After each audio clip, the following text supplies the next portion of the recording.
Hello friends, today is absolutely brilliant and unique day here in England because the weather is lovely and I can record this video in one of my favorite places where I come to read. It is so calm, so lovely here. Maybe you can hear the birds that are singing, and I thought it would be a brilliant place where I can share with you 5 books that I plan to read this spring and early summer. I believe that at least one of those books is going to end up on your reading list as well. But before we'll start, I would like to say that there would be absolutely no chance for me to discover any of those books if it wasn't for the bookstores that exist today. Very often today we are discussing and debating what is the future of bookshops, especially in our day and age of algorithms, of Amazon being able to deliver any book straight to our doorstep. And I believe that the purpose of bookshops and bookstores today lies not in having as many books in stock as they can, but the purpose of the bookshops is what is often called serendipity. And a helicopter decided to fly exactly when I record this video. The purpose of the bookshops today, I believe, is the idea of serendipity, which was explored wonderfully in a book called The Bookseller's Tale, written by Martin Latham. What Martin Latham says, he says that the bookshops have a magical ability to reveal to us the ideas and topics that we have never discovered before. Algorithms always base their recommendations on your previous experiences, something that you already know, already interested in, but bookshops are different. You come into a bookshop and you never know what book you're going to end up with. And this is the beauty of the bookstores. So for this reason, I would like first of all to thank all the bookshops that revealed those books to me, and begin with my current read, a book written by Professor Darrin McMahon, who teaches at Dartmouth College in the United States.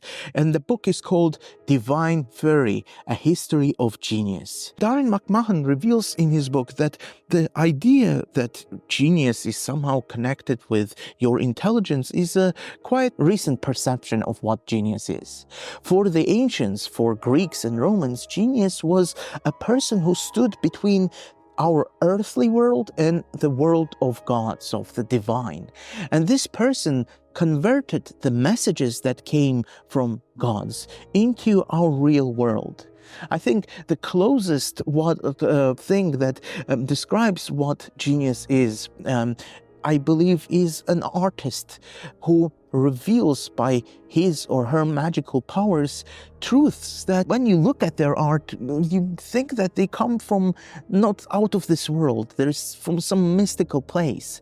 I believe that you had this experience of standing in front of a piece of art, in front of a sculpture, or reading a book and thinking that this person is revealing something that can come only from out of this world. And I would like to know, have you experienced anything like this, and which works of art connected you to something that is much higher than this earthly world? So what Darrin McMahon says essentially is that our idea of that IQ defines how close you are to genius is not correct, and he explores the evolution of the word genius and the ideas that surrounded it in a detail. And I'm going to make a review of this book both on my newsletter and on this channel, so keep an eye and keep a watch on it, and please subscribe if you haven't subscribed yet to my channel. The next book is by one of my favorite authors, a man who had an encyclopedic knowledge of everything. And his name is, of course, Umberto Eco. And the book that I'm going to tell you about is The Book of Legendary Lands. Some of you might know that Umberto Eco has a series of books that are of a similar kind, of a similar edition, which it is on beauty, on ugliness, on the infinity of lists, and this is the 4th book in that series. It is such a wonderful one to have and hold in your hands. Even if you don't read this book from the beginning till the end, it has such beautiful illustrations. It is so pleasurable to hold this book in your hands, and the title tells about itself. You know, Umberto Eco had an encyclopedic knowledge of almost everything. One of my friends who was fortunate enough to meet Umberto Eco, she told me that you could give Eco any topic, like, say, like, I don't know, grass. And he could give you a whole lecture on the history of grass, its representation in the fictional world, its symbolism, and any topic you take. He had such encyclopedic knowledge that he could give you a lecture on anything. And when I saw this book in my local bookshop, I thought, I need to have it on my bookshelf. The next book is actually about one of my favorite poets of all time. His name is Dante Alighieri, and his Divine Comedy is something that I carry wherever I go. I think if, God forbid, if like my house would be burning, would be on fire, it would be Dante's Divine Comedy that I would be saving. And it would be quite a difficult task because I own 30 different editions of Dante's Divine Comedy in 4 or 5 different languages. It is thanks to a bookshop in London that I accidentally discovered that there was a German literary critic whose name was Erich Auerbach, and he wrote a book of kind of a long essay called Dante, Poet of the Secular World. This is the magic of the bookshops, of the serendipity of the bookshops, that you discover books that you would have never ever known about. And what Erich Auerbach explores in this relatively short book is that for Dante, everything that he described in his works of the Divine Comedy, all those things were very real, very tangible. It's a bit strange to call one of the greatest religious poets to be a poet of a secular world, but what Auerbach tries to convey is that we often divide the fictional world from the real world, whilst sometimes fiction might be truer than reality. The fiction always reveals something very real, and for Dante, what he described in his book felt very real. The next book that I would like to share with you, I think it fits perfectly, with Darrin McMahon's book on genius, because the next book is written by Michael Wood, who is a professor of English at Princeton University, and it's called The Road to Delphi, The Life and Afterlife of Oracles. This book is about oracles, prophets, seers, those people who stand and interpret the words of gods and God.